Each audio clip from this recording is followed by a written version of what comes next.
Good evening, and welcome back to SleepWise. Tonight, we begin at the newest edge of an old human wish. The wish to build a thinking tool, then set it down. The way you set down a heavy day. Outside, the world can be loud with certainty. But here, in the soft light of night, we can move gently in reverse, from the present back through the quiet centuries that led us here. Picture a modern room after midnight, a laptop lid half closed, a phone face down on a bedside table. Somewhere far away, in a data center cooled by fans and careful engineering, machines are awake in a different way, not with desire or intention, but with activity. Tiny calculations ripple through chips, like the faint hum you barely notice until the house grows still. And in many homes, people type a question into a simple box, and words arrive back. Fluent, calm, sometimes surprising. In practical terms, what we call artificial intelligence today is not one single invention. It is an umbrella for many methods that help computers recognize patterns and make useful decisions. Sorting photos, translating languages, recommending songs, detecting fraud, adjusting a thermostat, steering a robot arm. Over the last decade, these systems have spread because two things became abundant: data, and the ability to compute on that data quickly. When a computer learns from examples, it does not memorize them the way a person remembers a childhood street. Instead, it adjusts internal numbers so that over time it becomes better at mapping inputs to outputs, an image to a label, a sentence to another sentence, a sound to a transcript. You can think of this learning as a long practice session. The system sees an example, makes a guess, measures how wrong it was, and nudges itself slightly toward being less wrong next time. That cycle repeats millions, sometimes billions of times, until the model becomes reliable at a task. The models themselves can be many shapes: decision trees, linear models, neural networks. And the training can happen in the cloud on specialized hardware, with enormous batches of examples flowing through like a river. But tonight, we won't stay in the present too long. We'll let it fade behind us like city lights shrinking in a rearview mirror. We'll drift backward through the era of smartphones and cloud services, back through the rise of powerful chips, back through earlier waves of machine learning, and further still, to the first dreams of mechanical calculation, the first symbolic logics, the first attempts to measure uncertainty, and the ancient fascination with automata, devices that moved as if they had a tiny life inside them. For now, let your breathing find its own pace. Let the idea of these bright machines feel distant and quiet, like a constellation you don't need to name. We are simply walking backward along the path, step by step, until the night grows older and simpler and the world slows. And so do we.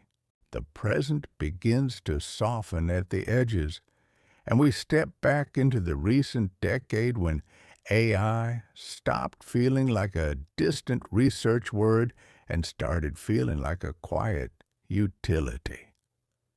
It appears in small places first, the way night air slips in through a cracked window.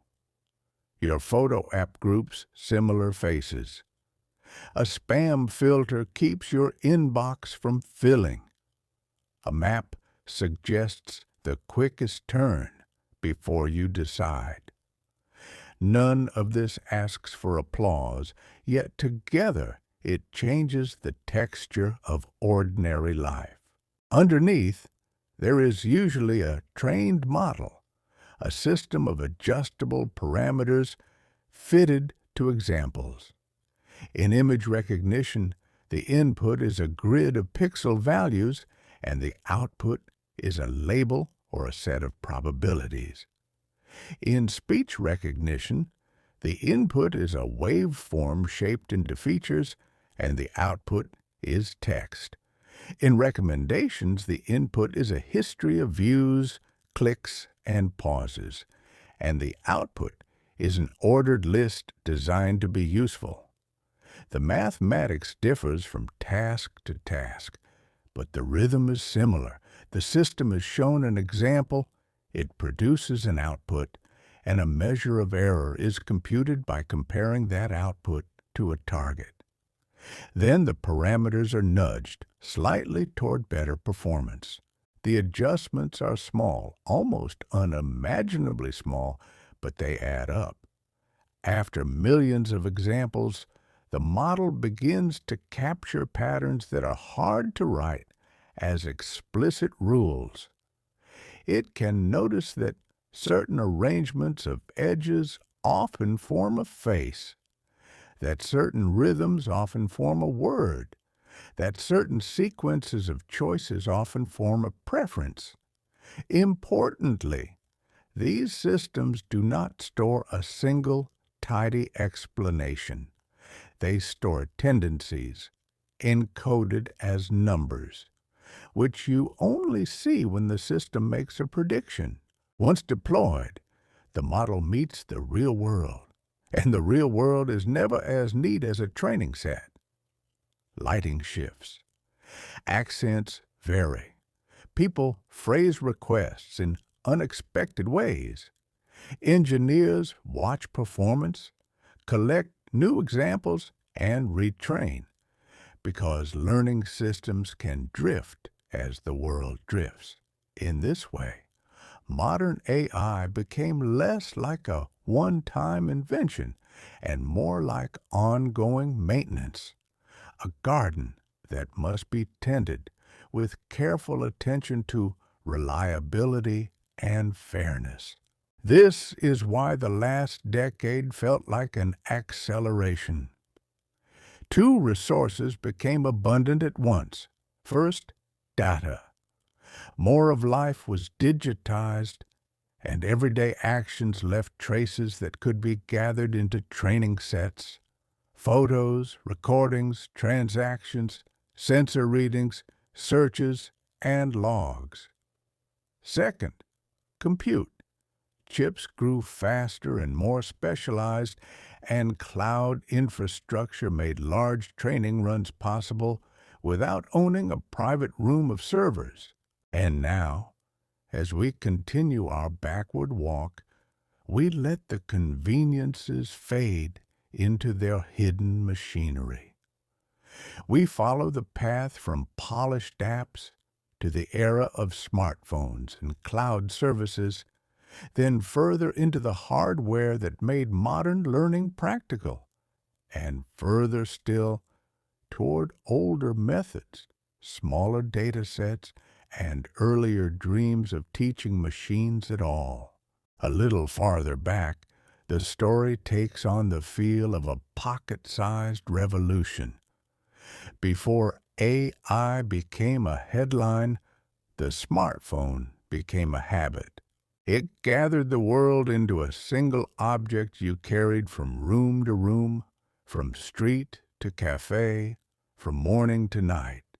In doing so, it also gathered data, images, motion, location, touch, and voice.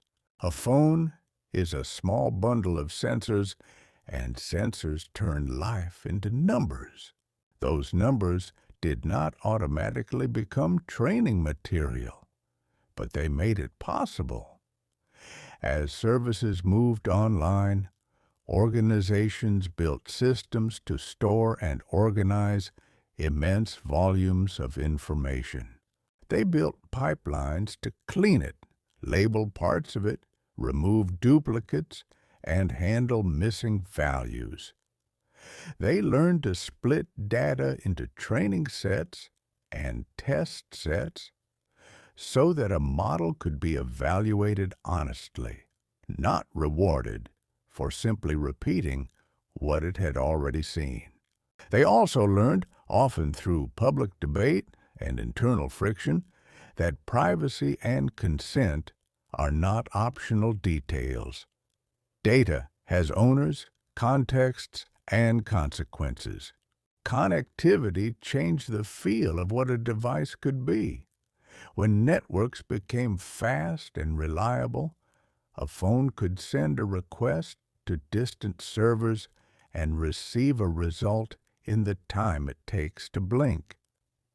Intelligence began to feel like a living layer over the device. Some predictions ran locally for speed and battery life. Others ran in the cloud, where larger machines could do heavier computation. This division shaped modern products, lightweight models on the device, and heavier training and experimentation on centralized infrastructure. The edge mattered because of constraints. Phones have limited battery, limited heat budget, and limited memory.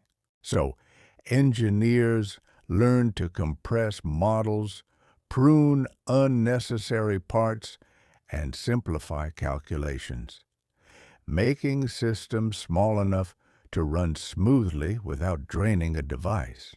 They also learned to measure latency, because a model that is accurate but slow can feel worse than a model that is slightly less accurate but instant.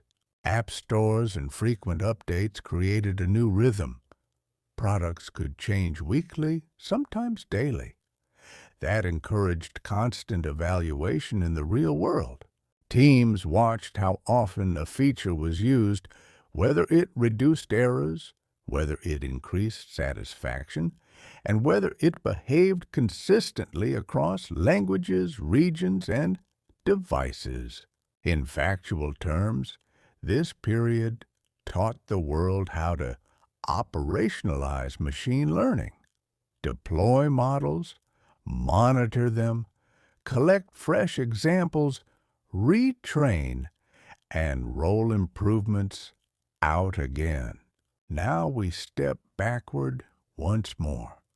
We leave the glass screens and wireless signals behind, and we approach the era when the hidden engines of progress became unmistakable. The racks, the cooling, and the chips built to repeat mathematics at enormous scale. Now the night air cools, and we find ourselves closer to the machine rooms. Before modern products could rely on learning systems everywhere, training had to become feasible at scale. One of the quiet enablers was specialized hardware, especially the graphics processing unit, the GPU. It began as a tool for drawing images quickly, shading, lighting, rendering the illusion of depth. But it turned out to be good at something else too, repeating the same numerical operations many times, in parallel, without slowing down.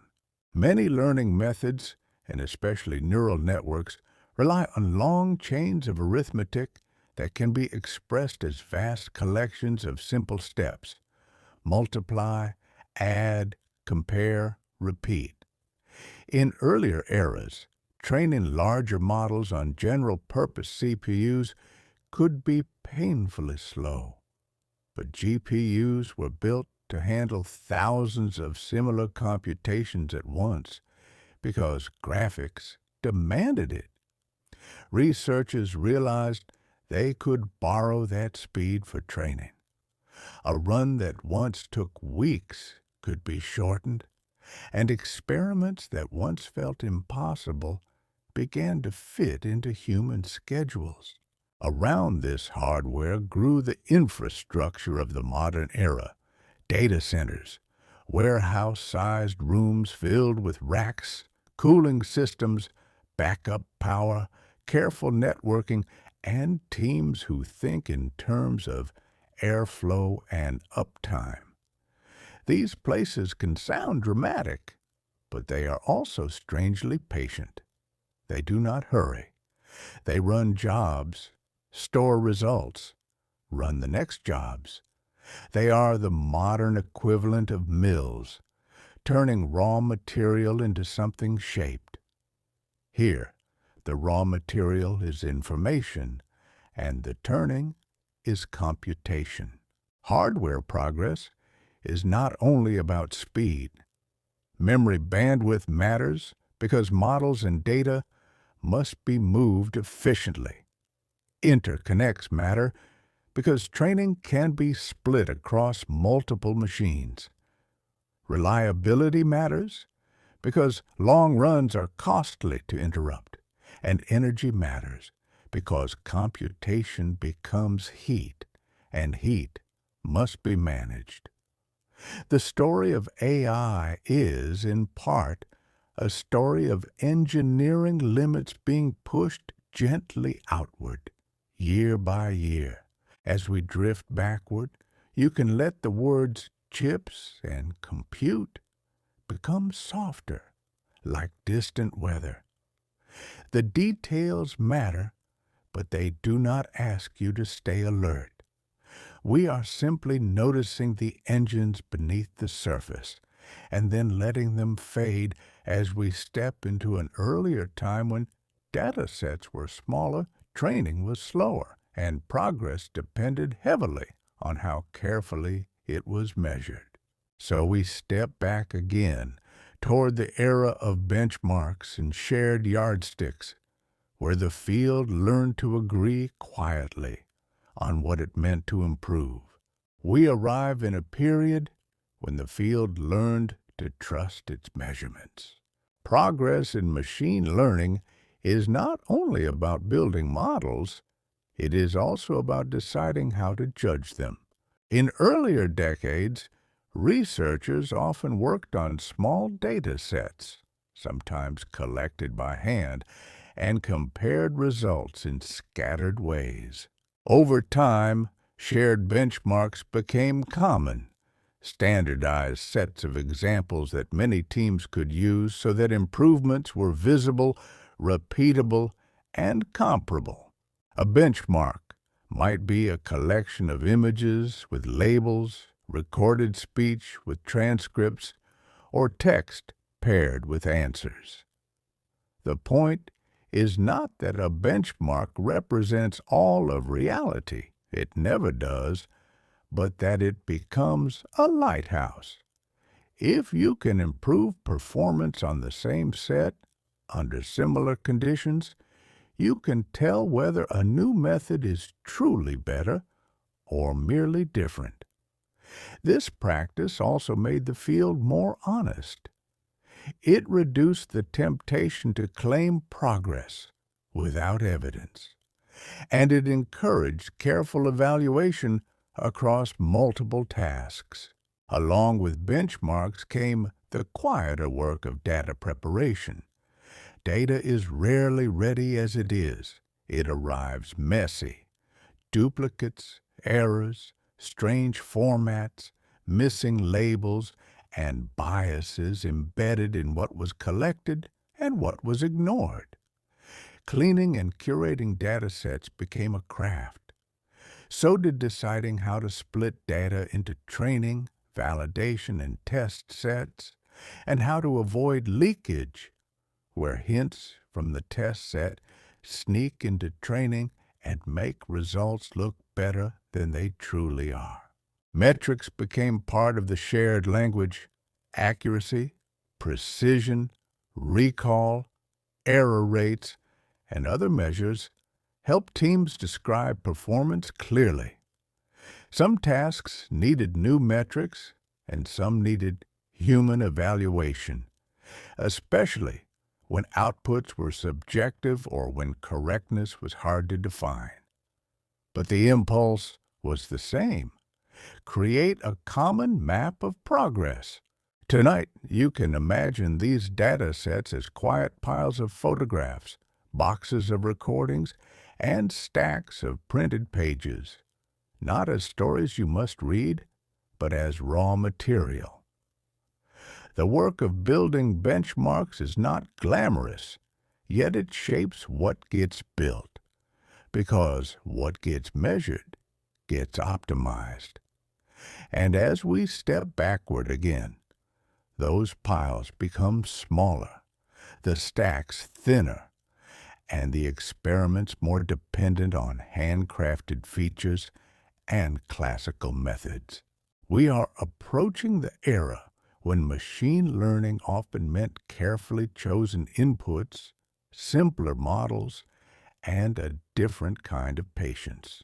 Now we step into the time when machine learning often meant a narrower set of tools and a different balance between human design and automated learning. Before deep neural networks dominated many applications, practitioners frequently relied on models like logistic regression, decision trees, random forests, and support vector machines. These methods could be powerful, but they usually depended on features, carefully crafted representations of the input. In a vision task, features might describe edges, corners, textures, or color histograms. In speech, features might capture frequency patterns over time. In text, features might include counts of words or short phrases. Creating these representations required domain knowledge and experimentation. The model then learned on top of those features, adjusting its parameters to separate categories or predict outcomes. In this era, a large portion of the intelligence was in the pipeline: the pre-processing, the feature engineering, the careful selection of signals that mattered. These approaches were not crude. They were often elegant and statistically grounded. They taught the field how to think in terms of generalization. A model should perform well not only on the data it has seen, but also on new data drawn from the same underlying process. They encouraged regularization, methods to avoid overfitting by limiting complexity. They encouraged cross-validation, testing models across different splits of data to estimate robustness. And they encouraged humility, because small changes in the data could change results. Computing constraints shaped the style of work. Training had to be efficient, and memory had to be respected. That led to an emphasis on convex optimization in some settings, problems where a single best solution could be found reliably. It also led to practical heuristics and to a culture of careful baselines. Compare your new idea to something simple and strong before celebrating. As we drift backward, we can feel the field in this period as a workshop of careful craft. Less spectacle, more tuning. Less scale, more thought about what to include and what to ignore. And yet, beneath the surface, older neural ideas never vanished. They waited quietly for the conditions that would let them return. So we step back again toward the years when neural networks began to reemerge, then further to the techniques that made them trainable, and to the earlier hopes and disappointments that shaped the field's memory. We move backward into the early 2010s when a familiar approach, neural networks, began to feel newly capable. Neural networks had existed for decades, sometimes celebrated, sometimes dismissed, often emphasized in theory and limited in practice. But as larger data sets became available and faster hardware became common, deeper networks, networks with many layers, started to perform strikingly well on tasks like image recognition and speech. In simple terms, a neural network learns by adjusting weights, numbers that determine how strongly one unit influences another. During training, the network processes an example, produces an output, compares it to a target, and then uses an error signal to nudge many weights in small increments. The key is that this error signal can be propagated backward through the layers so that each weight is updated in the direction that reduces error. It is a method of learning by tiny corrections, repeated countless times, like smoothing a stone by steady water. This period also sharpened practical techniques, better ways to initialize weights, better activation functions, better ways to prevent overfitting, and better optimization methods that made training stable. Researchers learned to use large batches of data to normalize inputs, to manage exploding or vanishing gradients, and to select architectures suited to the structure of the problem. The results felt like a hinge. Systems that once seemed brittle began to feel practical. At the same time, costs and constraints became part of the conversation. Larger models demanded more energy and more compute. Access was uneven, and data reflected the world as it is, uneven, imperfect, sometimes unfair, so models could inherit those patterns unless care was taken. The field began to broaden its view, not only asking, does it work, but also, for whom and under what conditions? Tonight, we do not need to solve those questions. We only need to notice the shape of the era, an old idea returning with new strength, powered by compute, guided by benchmarks, and made practical by patient iteration. From here, the path continues backward into the core training technique itself, how learning is turned into mathematics, and into earlier decades when optimism cooled into long winters. We step back again toward the engine of training and the history that gathered around it. Now, we step back to the mechanism that quietly underlies much of modern learning. Optimization. It is a simple word for a deep habit, adjusting something until it fits.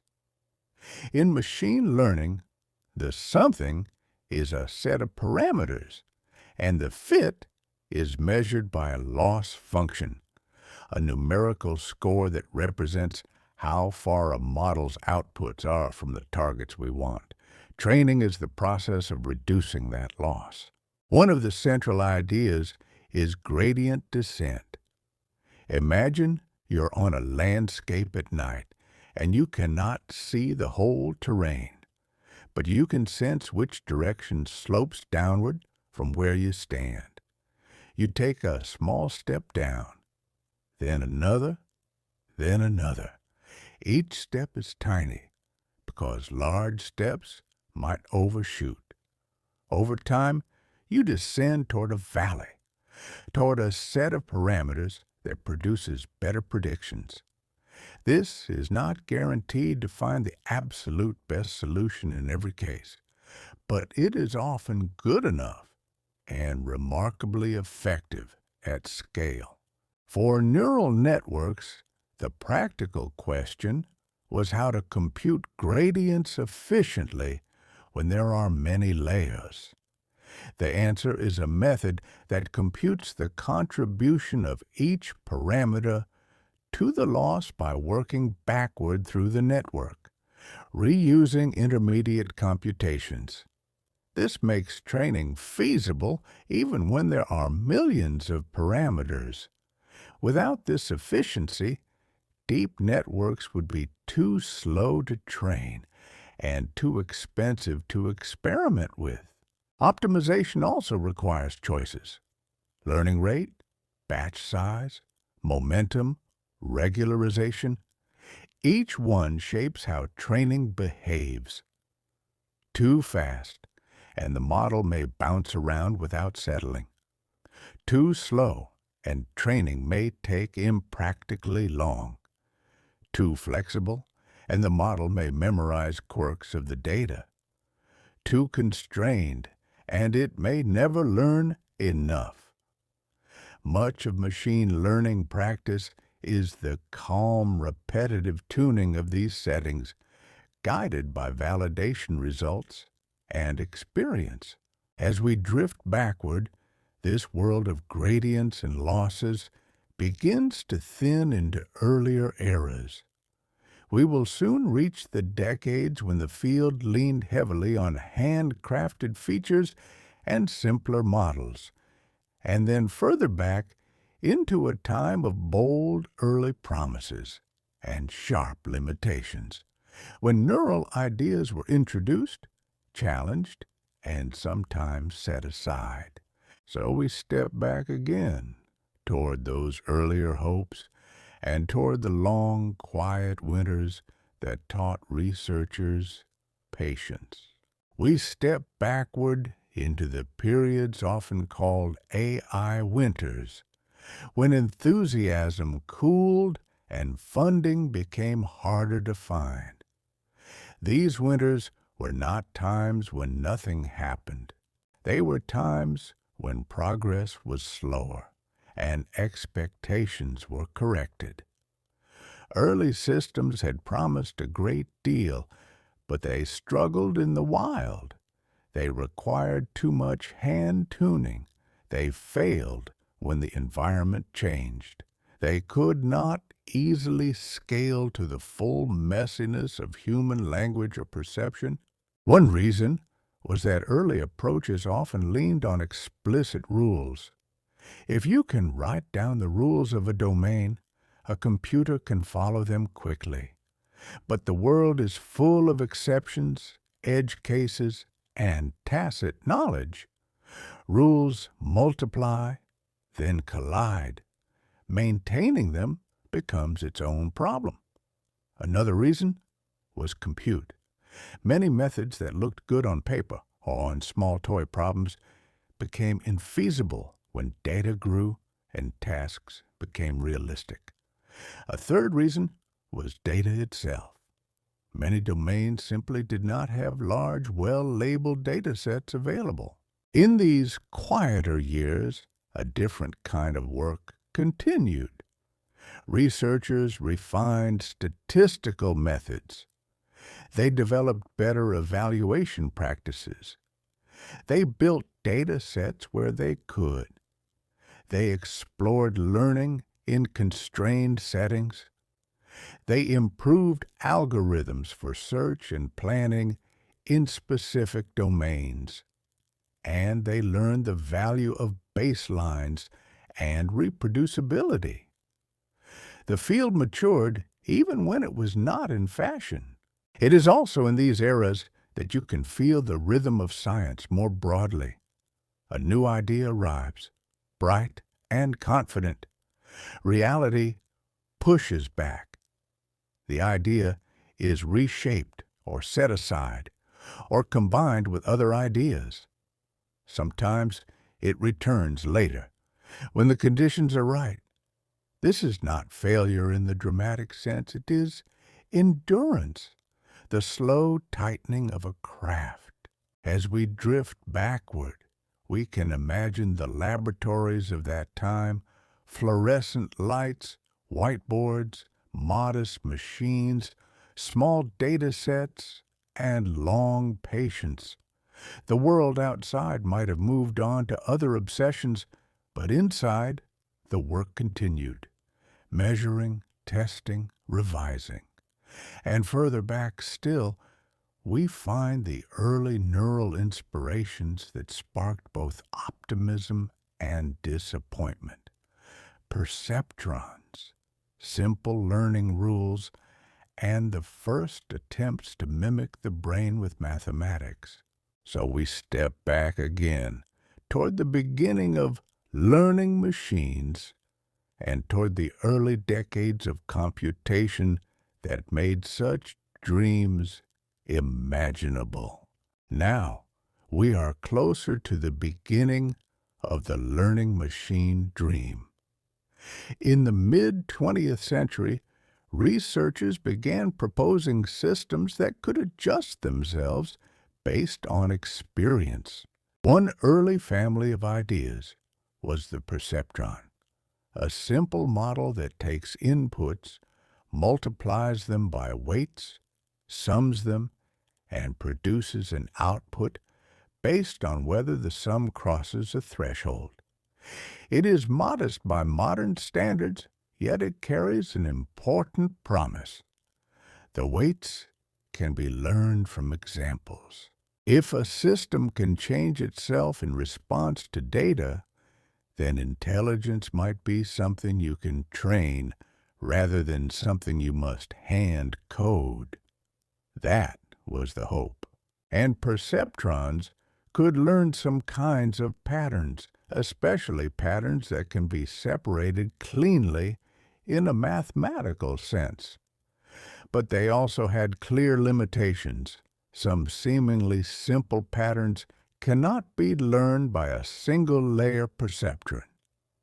This led to criticism, disillusionment, and a shift of attention toward other approaches. Still, the perceptron era mattered deeply. It introduced the language of weights and learning rules. It encouraged thinking about generalization and noise. It raised the question of representation. What form should inputs take so that a learning system can use them? And it forced researchers to confront the gap between appealing metaphors of neurons and the hard requirements of mathematics and data. Around the same time, the world of computation was expanding rapidly. Early electronic computers were being built and improved. Storage became more reliable. Programming languages emerged.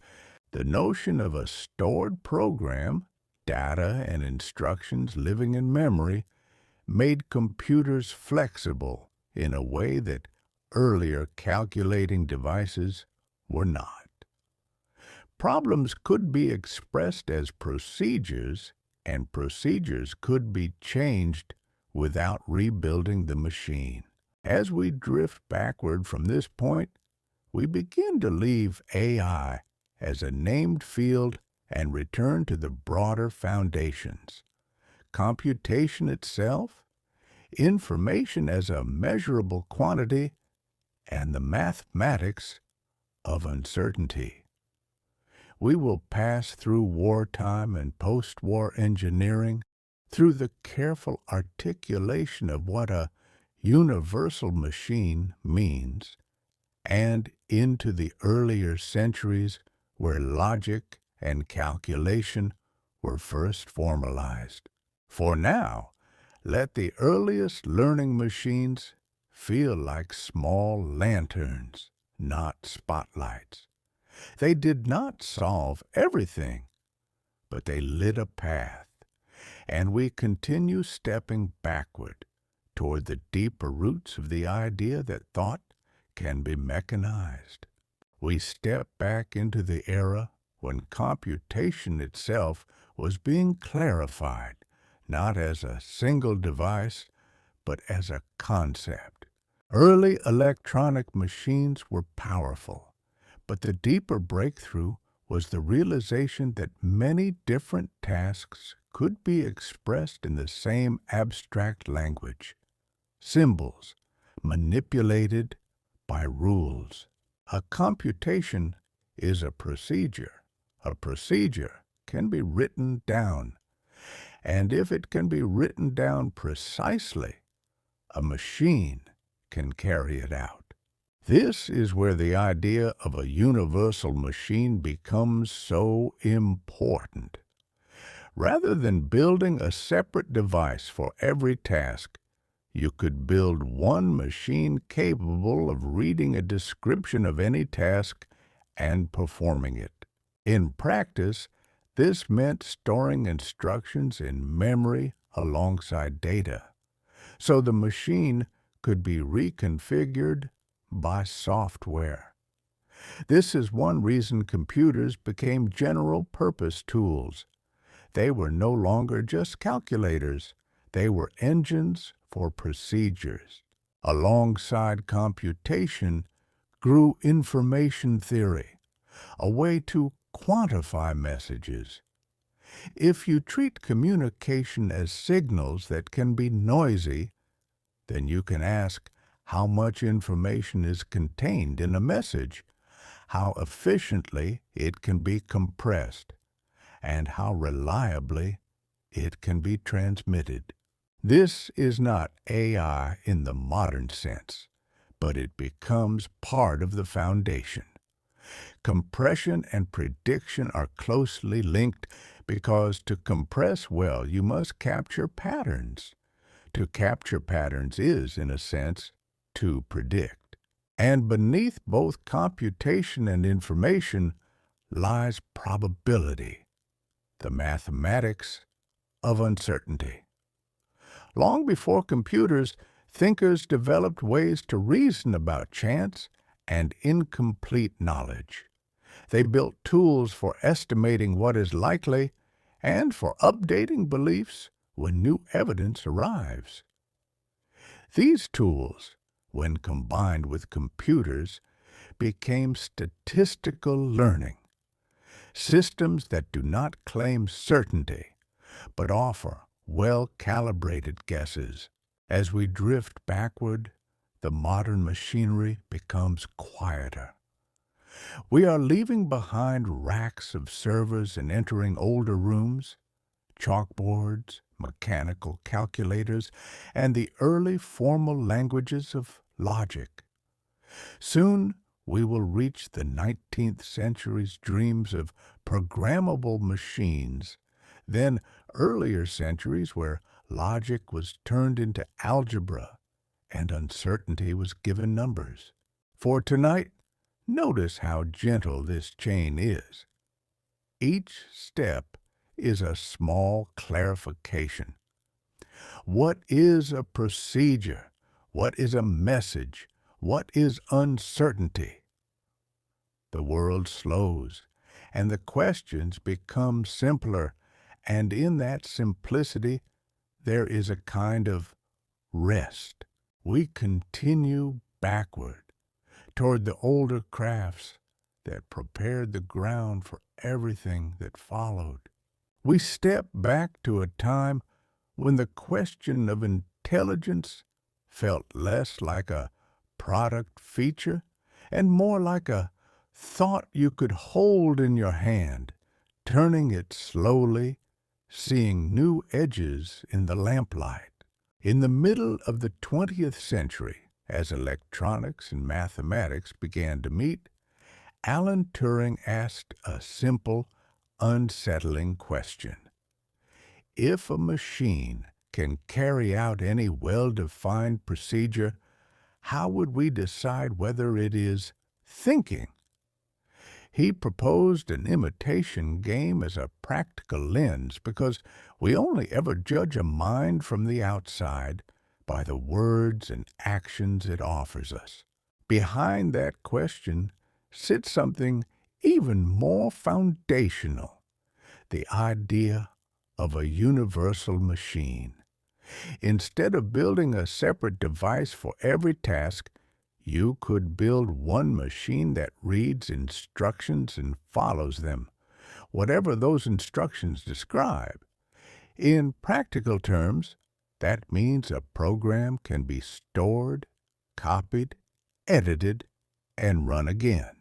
The machine becomes a general performer of procedures, and the procedures become an invisible architecture that can change without changing the physical hardware.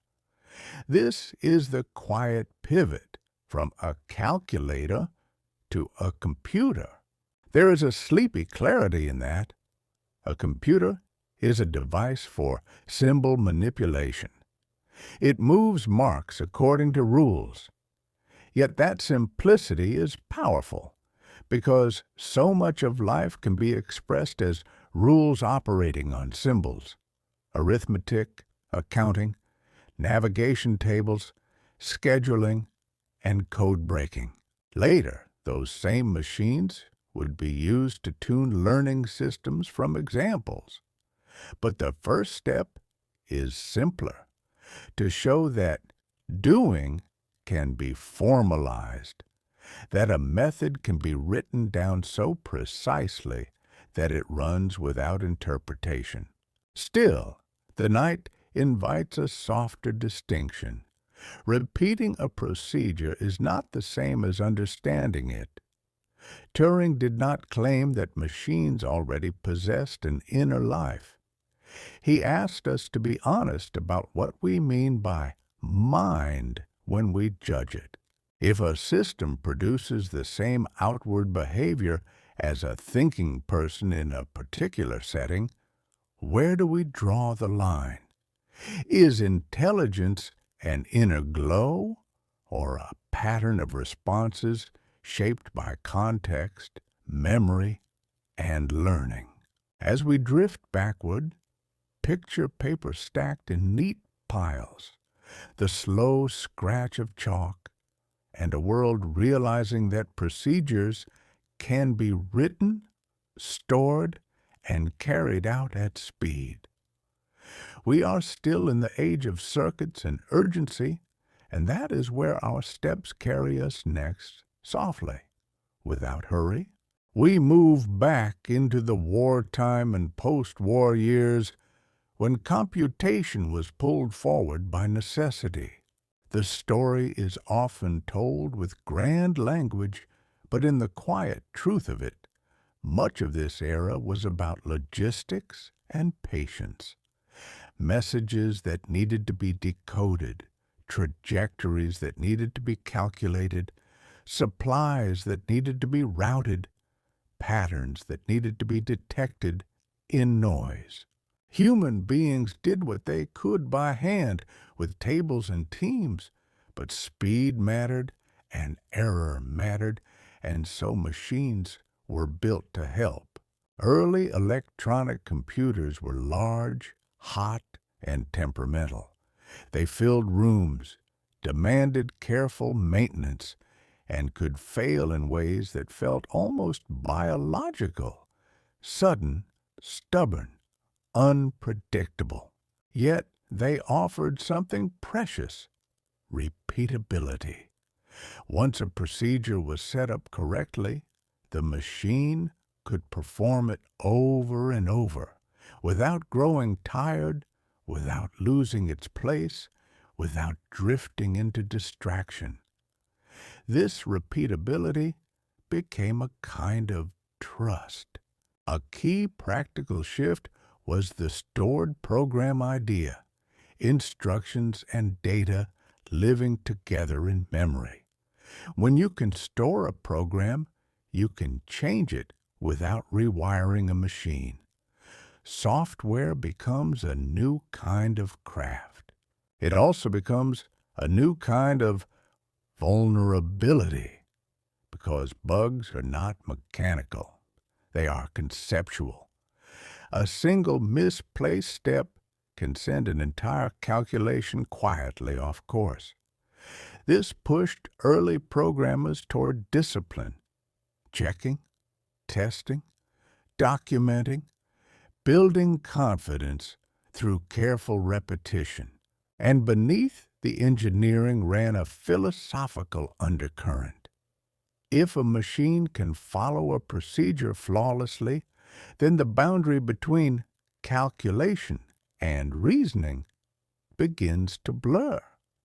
Not because a machine feels, but because many tasks we once thought required intelligence can be broken into steps. The more steps we can specify, the more we can delegate. This does not reduce human thought to mere procedure, but it does reveal that procedure can go surprisingly far. As we drift backward, we feel this era like a corridor between worlds. On one side, modern computing, flexible and general. On the other, older traditions of measurement and table making, where humans built knowledge into lists, charts, and hand-computed reference books. We'll keep stepping away from humming rooms of electronics toward the quieter idea that information itself can be counted and that messages can be treated like measurable things. Now, we step back into a moment when information became something you could measure with the same calm certainty as weight or distance.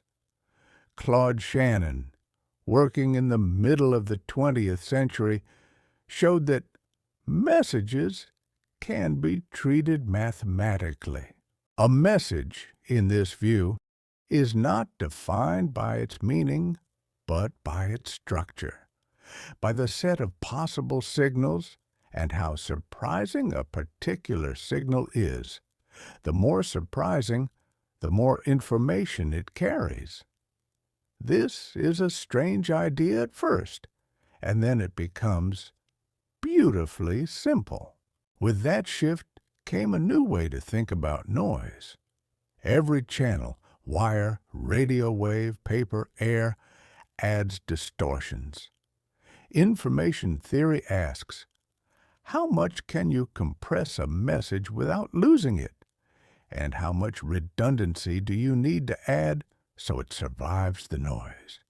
It is a theory of limits and possibilities. And in a quiet way, it connects to learning, because compression and prediction are close cousins.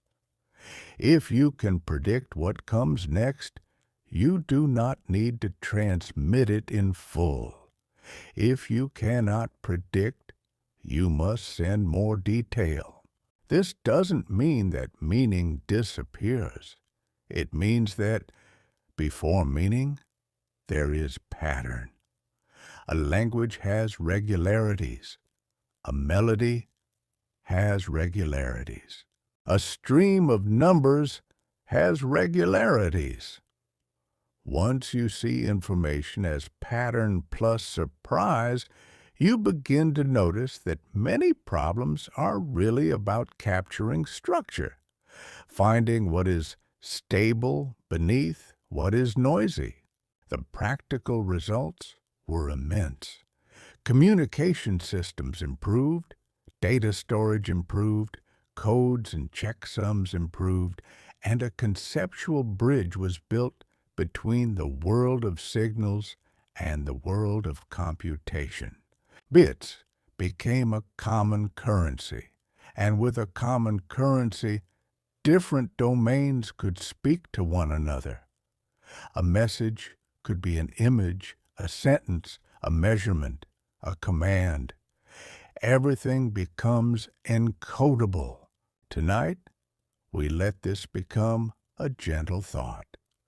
The world as a stream of signals, and the human mind as something that has always tried to find the signal inside the noise.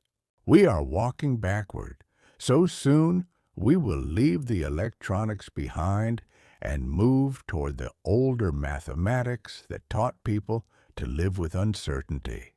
Probability, statistics, and the careful art of inference, long before data meant the modern kind of data at all. We step back into the older habit of making sense of uncertainty. Before computers, before circuits, before stored programs, people still had to decide with incomplete information. Merchants weighed risk. Ship captains weighed weather. Governments counted populations imperfectly. Physicians made judgments from partial symptoms. The world was never fully known, so mathematics learned to make room for maybe. Statistics, in its broadest sense, is a language for describing variation. Not just the average, but the spread. Not just the typical, but the outliers.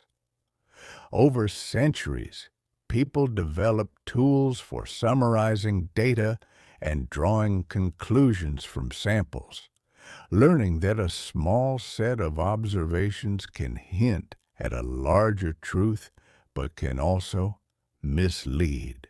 The discipline grew alongside practical needs: astronomy, navigation, insurance, public health, and economics. When you measure repeatedly, you see error. When you see error, you want a way to account for it. One important idea is estimation. If you have noisy measurements, what is the best guess of the underlying value? Another is confidence. How sure can you be, given the number of observations and their variability? These ideas were refined by generations of mathematicians and scientists, and later became essential to machine learning. Because learning is, at heart, the act of fitting a model to data that is never perfect. And there is a humbling lesson here. The more carefully you measure, the more you notice uncertainty. Not as a failure, but as a feature of reality. The world is not a clean equation. It is an ongoing process with randomness, hidden causes, and limits to observation. Statistics teaches you to build models that are not rigid claims, but structured guesses, useful, revisable, and aware of their own fragility. As we drift backward, imagine candlelight over a desk, a hand drawing columns of figures, a careful mind checking sums twice. Long before machines could learn, humans were already practicing a kind of learning, updating their beliefs when evidence changed, refining methods, improving predictions. In a moment, we'll step into the age when measurement expanded, when states and institutions began to collect numbers at scale, creating the early raw material for modern data thinking. Now, we step back into an age of counting. Not the fast counting of computers, but the slow institutional counting of societies as they grew more complex. Censuses, tax records, shipping logs, mortality tables, weather diaries, these were early data systems created for practical reasons: governance, trade, planning, and survival. Each record was a small act of translation, turning lived reality into symbols on paper. This era matters because it changed what people believed was possible. When you keep records across years, patterns emerge, prices rise and fall, birth rates shift. Diseases move through cities. Harvests correlate with rainfall. Trade routes respond to war and policy. The patterns are never perfect, but they are visible enough to guide decisions. In a quiet way, large-scale record-keeping becomes a tool for prediction. It also shapes the culture of measurement. Standard units are adopted, instruments improve, timekeeping becomes more precise, maps become more accurate. The world becomes increasingly legible to itself, not in a complete sense, but in a way that supports coordination. And coordination is one of the hidden roots of later computation. If many people agree on formats and standards, information can travel farther and be reused. You can feel tonight how gentle this is. A ledger is not a machine, but it is a memory. A table is not an algorithm, but it is a method. A standardized form is not intelligence, but it is a kind of shared structure. These are the quiet scaffolds that let later systems scale. When computers arrive, they will inherit not only mathematical ideas, but administrative habits, categorizing, indexing, summarizing, revising. As we continue backward, we approach a time when probability itself was being formalized, when chance stopped being merely a feeling and became something you could write down and reason about. That shift begins with games, with wagers, with the simple human desire to know what is likely, even when the future refuses to be certain. We step back into the early mathematics of chance, when probability began to take a recognizable shape. The setting is surprisingly ordinary. Games, wagers, questions of fairness, and the restless curiosity of people who wanted to understand what random might mean. When you roll dice or draw cards, you cannot predict the next outcome, but you can predict the balance of outcomes over time. That balance, this steadying tendency, became a kind of comfort for the mind that likes order. Probability gives you a way to speak about the future without pretending to control it. It does not say what will happen, but what tends to happen and how strongly. It teaches you to separate possibility from likelihood. It also teaches you to update. When new evidence arrives, the best view of the world should change. This is not indecision, it is discipline.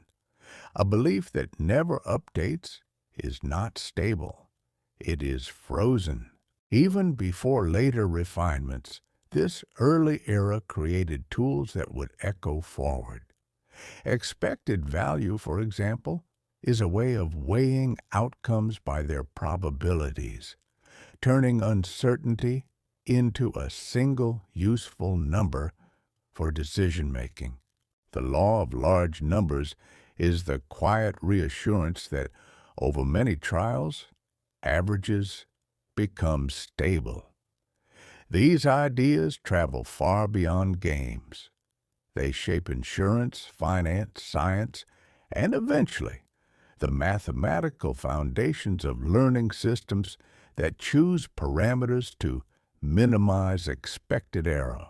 And there is a deep link between probability and prediction. To predict well is to assign reasonable probabilities. To learn from data is to adjust those probabilities as patterns become clearer. Modern machine learning often looks sophisticated, But beneath it is this ancient bargain. We accept uncertainty, and we build methods for navigating it.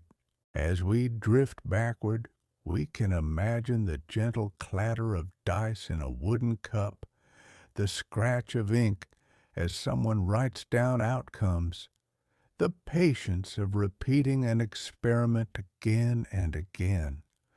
The night invites the same patience. Your mind does not need certainty right now. It only needs a soft path to follow. And that path leads further back into the roots of logic, the older dream that reasoning itself can be written in symbols.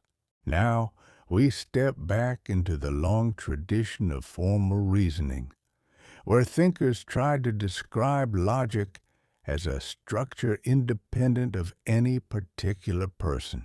Long before binary circuits and programming languages, there were arguments, syllogisms, and the careful separation of valid reasoning from persuasion. The setting could be a shaded colonnade, a monastery library, a small classroom with a slate board, places where ideas were refined through repetition. Logic, at its simplest, is the study of what follows from what. If certain premises are true, what conclusions must also be true? The power of logic is that it aims to be impersonal. It is not about who speaks, but about structure. This aspiration would later become essential for computation because a computer does not know what a sentence means in the human sense. It can only follow formal rules. Logic is one of the oldest attempts to make rules for thought explicit. Over centuries, logical systems were debated, extended, and sometimes tangled in philosophical disputes. But the enduring contribution was the idea that reasoning can be represented. You can write down a form. You can check whether an argument matches the form. You can separate the content from the structure. That separation is a quiet kind of abstraction, and abstraction is the air computation breathes. This doesn't mean human thinking is nothing but logic. Humans also imagine, feel, intuit, and improvise. Yet logic provides a skeleton, a way to test consistency, to avoid contradictions, to make a chain of reasoning stable enough to build upon. Science leans on it. Law leans on it. Mathematics leans on it. And later, computer science will lean on it too, even when the systems being built are probabilistic rather than strictly logical. As we drift backward, logic begins to look less like a modern discipline and more like a craft of language. Careful definitions, careful distinctions, careful steps. It is slow work. It belongs to quiet rooms. And from here, our path leads to even older aids for thinking. Tools for calculation, tables, and devices that help people extend the reach of their minds beyond what memory alone could hold. We step back into the world of calculation before electricity, when the mind reached for tools the way a hand reaches for a railing in the dark. Long before programmable computers, there were abacuses, counting boards, and written algorithms, procedures carried in words. There were logarithm tables that turned multiplication into addition, and navigation tables that helped ships find their way across open water. These were not machines that thought, but they were extensions of thought, quiet prosthetics for memory and arithmetic. The practical idea here is simple. If a task is repeated often enough, you can codify it.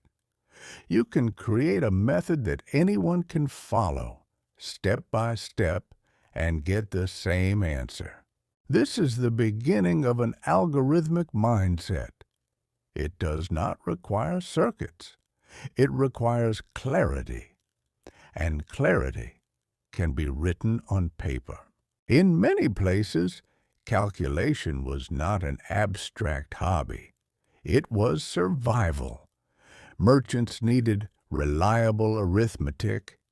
Engineers needed measurements. Astronomers needed predictions of planetary positions. Governments needed accounts. These needs shaped a culture that valued accuracy and repeatability, and that valued the creation of tools, mental and physical, that reduced the chance of error. You can imagine the texture of this era, the grain of wood beneath an abacus, the smell of ink, the thinness of paper worn by repeated handling. People built tables the way later engineers would build software libraries, shared resources that make future work easier. And when a table contains enough of the world, a kind of compression happens. Complex reality becomes a page you can consult. As we drift backward, calculation becomes slower still, and instruments become more mechanical. Clocks, gears, escapements, devices built to keep steady time and steady motion. Precision engineering begins to grow. It is a quiet prelude to the age when someone will dream not only of calculating, but of building a machine that can follow sequences of instructions, programmable machinery waiting just ahead of us on the backward road. Now we step back into the craft of precision, where gears and springs taught people that regularity can be engineered. Timekeeping is one of the oldest demands for dependable mechanism. A good clock is a promise. The world can be measured consistently. And once you can build consistent motion, you can begin to build repeatable operations, turns, clicks, steps, carries. The physical world becomes a place where procedures can live. This is not yet computation in the modern sense, but it is the soil that computation grows from. Mechanical devices can embody rules. A gear ratio is a rule. An escapement is a rule. A cam that lifts a lever at a particular point in a rotation is a rule. In the quiet language of machinery, cause and effect are made dependable. And dependability is what makes long chains of operations possible without constant human correction. Alongside clocks came other instruments, balances, sextants, compasses, measuring chains, surveying tools. Each one is a way of turning a messy world into a readable quantity. Each one makes it easier to coordinate across distance and time. When you can trust measurements, you can trust plans. When you can trust plans, you can build larger systems. Modern computing inherits this sensibility. Accuracy matters, repeatability matters, and error must be accounted for. There is also something psychological here. A well-made mechanism invites a certain kind of wonder. It moves with purpose, yet without intention. It seems alive, though it is not. That feeling of lifelike motion emerging from parts is an old human fascination, and it will soon lead us into the era of ambitious mechanical calculation and early programmability, where brass and steel begin to imitate not only motion, but method. For now, let the image be simple: a quiet workshop, the faint sound of a ticking clock, metal cooling after being shaped, a steady rhythm that does not rush. We are moving backward, and the world is becoming older and slower, but also clearer in its foundations. In the next stretch, we will approach the 19th century's dream of programmable machinery and the careful steps that made it imaginable. We've arrived at a century that loved gears the way our own century loves code. In the 1800s, factories were learning rhythm, railways were learning schedules, and nations were learning to count themselves with ledgers and forms. In that same atmosphere of precision, Charles Babbage imagined machines that could do more than calculate a single table. He wanted machinery that could follow a sequence of operations reliably, repeatably, and with fewer human mistakes. His early vision, the difference engine, was aimed at producing mathematical tables, those long columns used for navigation and engineering, without the slip of a tired hand. But his larger dream was the analytical engine, a general-purpose calculating machine that could be directed by instructions. The striking part is that the idea of programmability appears here in metal and motion. Rather than rewiring the machine for each task, you could feed it different instructions, and it would perform different procedures. That is a familiar idea now, but then it was a quiet leap. Babbage drew on the industrial technologies of his day. Looms used punched cards to control patterns in cloth, turning design into a sequence of wholes and absences. That same notion, encoding a set of steps externally, then letting a machine execute them, became one of the inspirations for early programmable devices.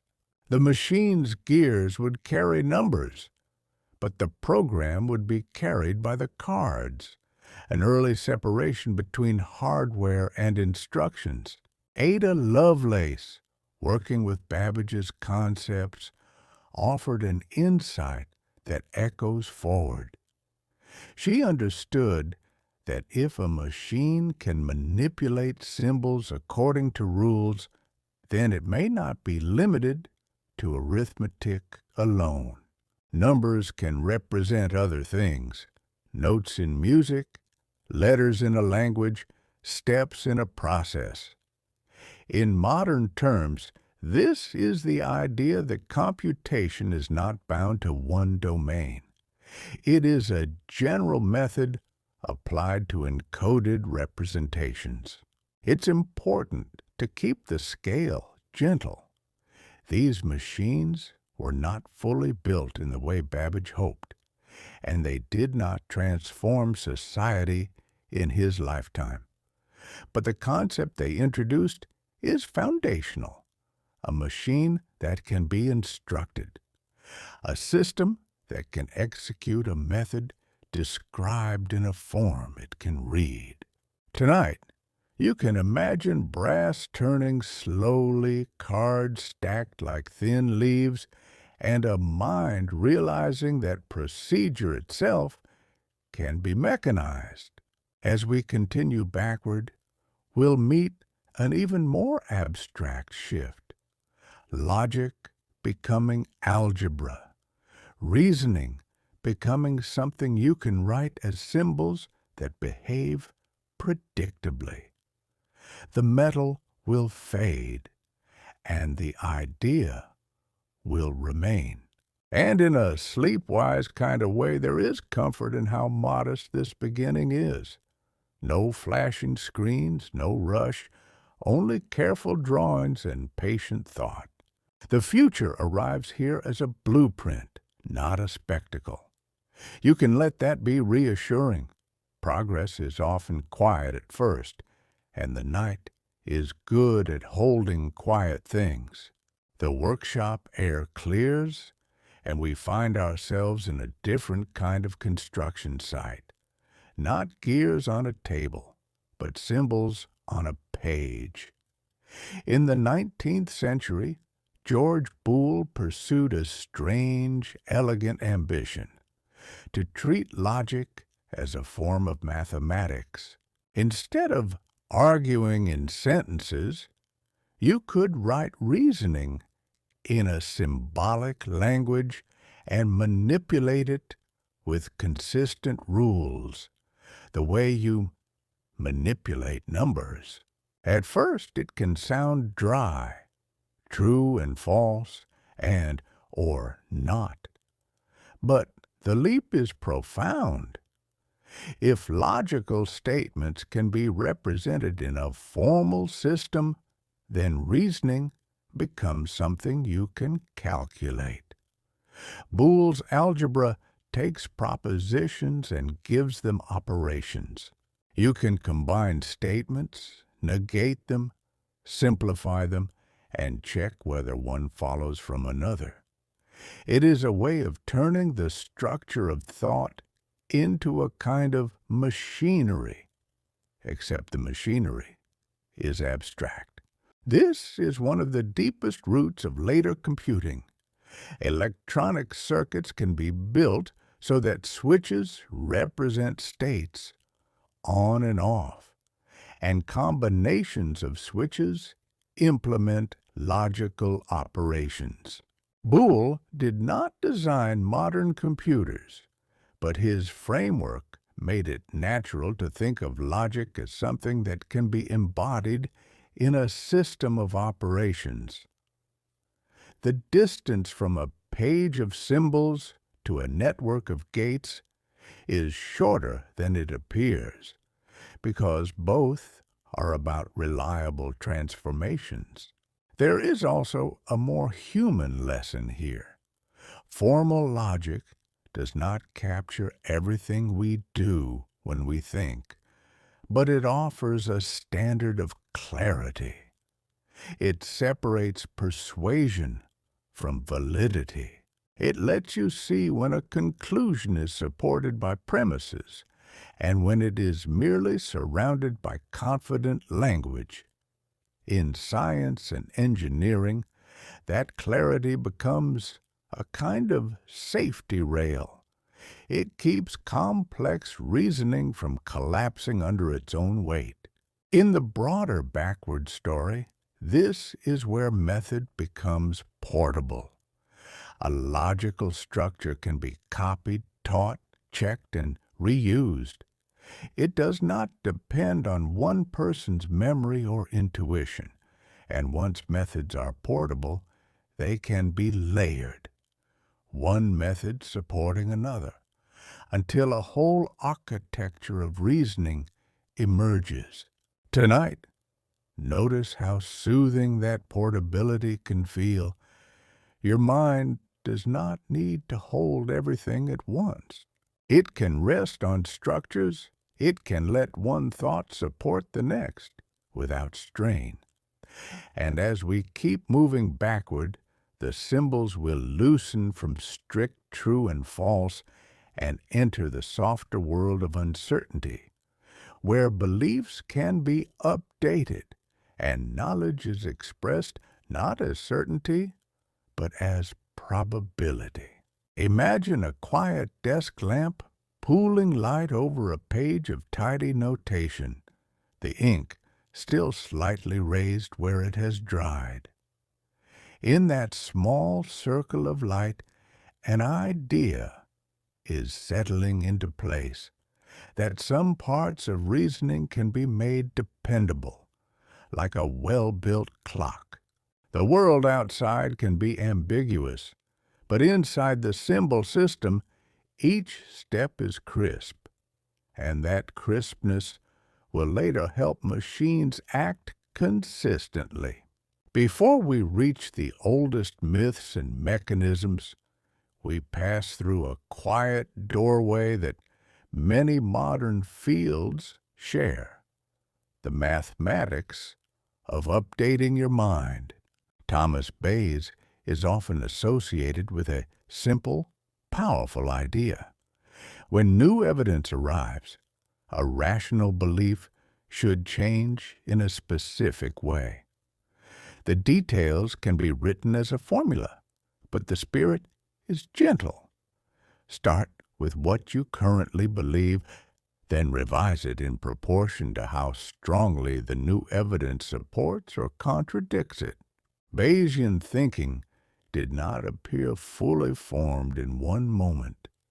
It sits within a broader history of probability, statistics, and inference that grew from astronomy, navigation, games of chance, insurance, and scientific measurement. Over time, people realized that uncertainty is not merely ignorance. It is a measurable feature of decision-making. If you can assign probabilities, you can compare choices. If you can update probabilities, you can learn. This is foundational to many approaches in machine learning, especially those that treat models as hypotheses and data as evidence. Even when modern systems are trained with different techniques, the conceptual link remains. Learning is, at heart, the improvement of expectations in the presence of uncertainty. You do not need perfect knowledge. You need a disciplined way to move from less informed guesses to better informed ones. Probability also teaches humility.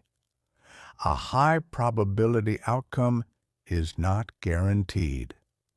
A low probability outcome is not impossible. In a world full of randomness and hidden causes, probabilistic models offer a kind of calm realism. They let you say, "This is likely," without pretending to be omniscient. They also invite better questions. What evidence would change my mind, and how much?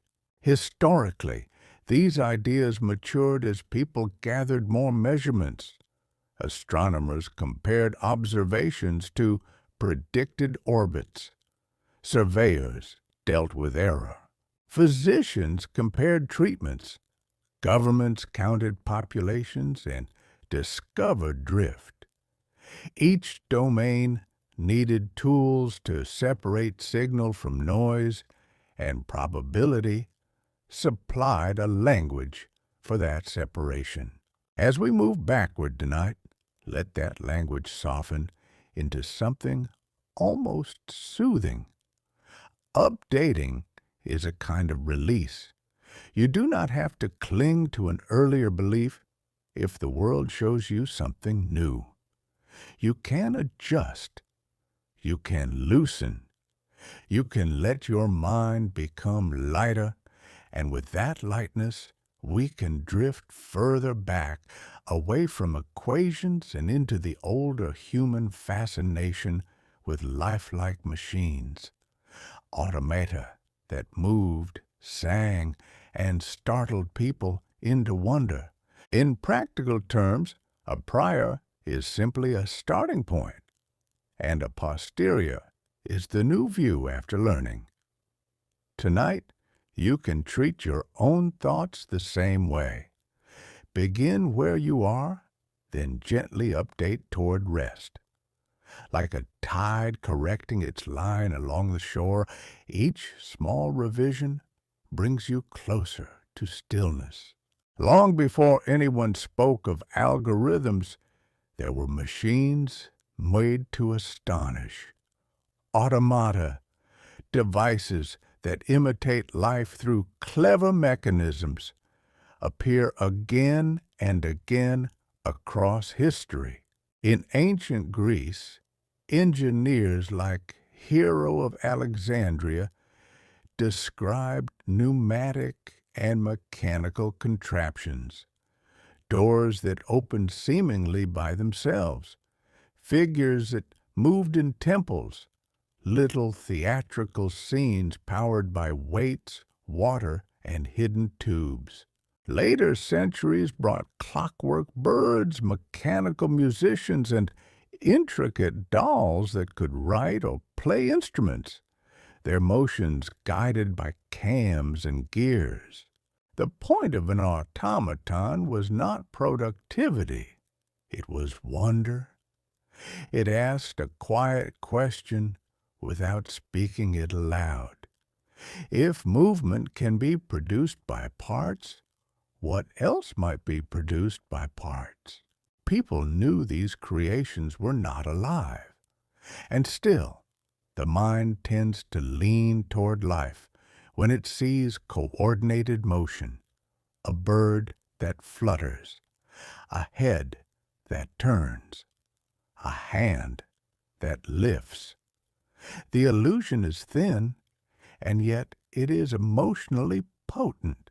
Technically, automata are systems of stored behavior. A cam profile encodes emotion over time. A gear train transforms one rhythm into another. A spring stores energy, then releases it in a controlled way.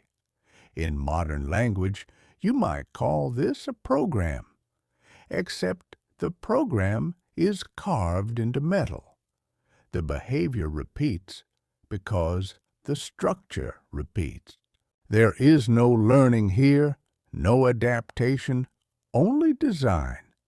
But the idea that behavior can be encoded is a crucial ancestor of later computation. Automata also influenced culture. They appeared in courts and exhibitions, symbols of mastery over matter. They lived in stories as well. Artificial servants, enchanted statues, crafted companions. Even when the details were fantastical, the fascination was real. Humans have long imagined minds and bodies as things that might be assembled.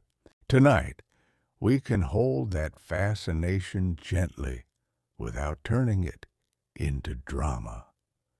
Imagine a quiet hall after visitors have gone home.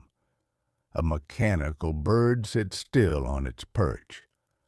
A clockwork musician is silent. The gears are at rest, and the illusion sleeps. In that stillness, we can sense why these devices mattered. They trained the imagination to see motion as a result of method. And as we drift backward one last time, we leave the workshops and exhibition halls behind. We return to the oldest technology of all, shared stories, passed from voice to voice, compressing experience into language so that a community can remember what one person alone cannot.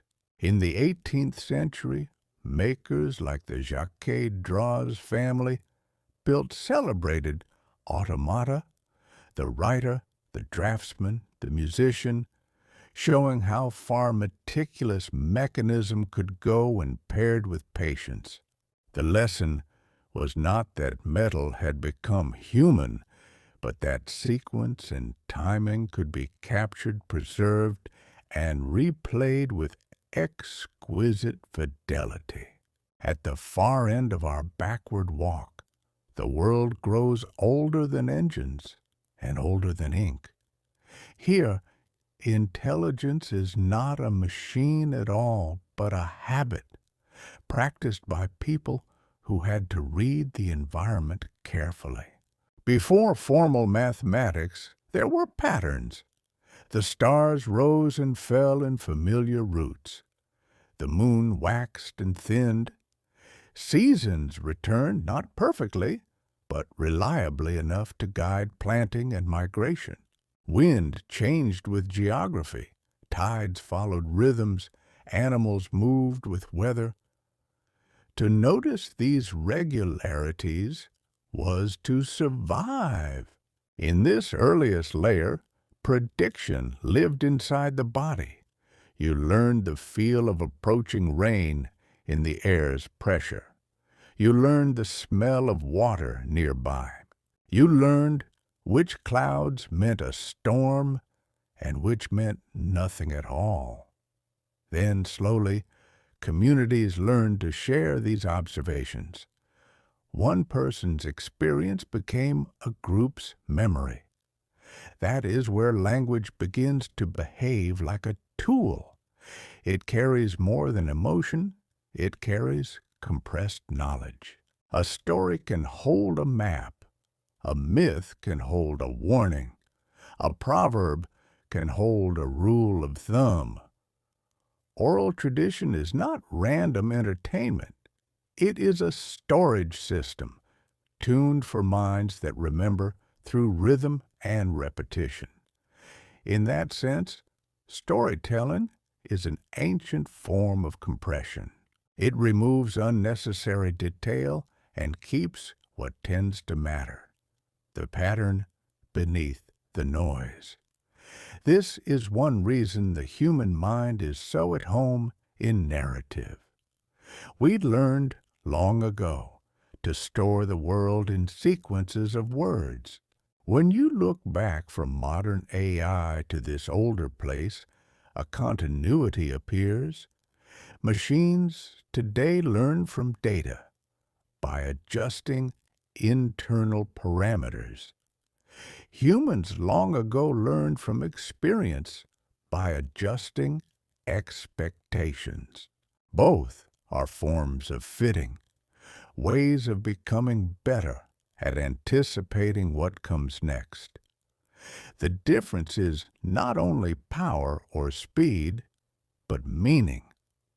Human learning is tangled with desire, responsibility, and care. It changes who we are, not just what we predict. Tonight, we can let that be a calming thought. The newest tools are built on the oldest materials: pattern, language, memory, and the patient urge to make sense of an uncertain world. And if the modern world sometimes feels too bright with its inventions, you can remember how deep the roots really are, and how quietly they began. Somewhere, long ago, a small group sat near firelight and listened as a voice traced the shape of a river, the path of a herd, the safest crossing after rain. The listener did not download knowledge. They absorbed it slowly with trust and carried it forward. Tonight, you can do the same with calmness. Let the timeline fade. Let the gears stop turning. Let the symbols loosen and fall like soft snow. Your mind doesn't have to solve anything. It only has to rest, held by the same gentle rhythms that held our ancestors. The turning sky, the returning seasons, the slow breath in the dark. Good night.